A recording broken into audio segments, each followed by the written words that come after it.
अधर्मं धर्ममिति या मन्यते तमसावृता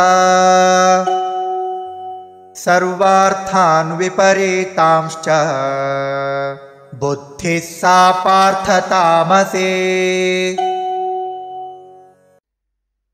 अधर्मं धर्मम् इति या मन्यते तमसा आवृता सर्व अर्थान् विपरीतान् च बुद्धिः सा पार्थ तामसी।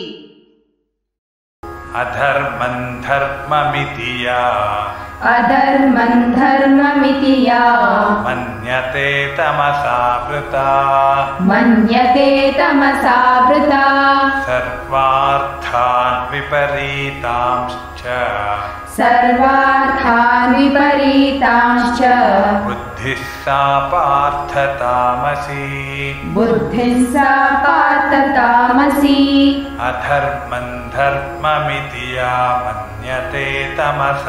तामसी।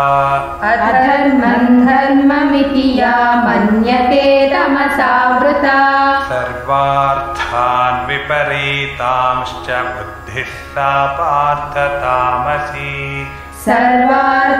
विपरीतांश्च बुद्धिः सा पार्थ तामसी। अधर्मं धर्ममिति या मन्यते तमसावृता सर्वार्थान् विपरीतांश्च बुद्धिः सा पार्थ तामसी।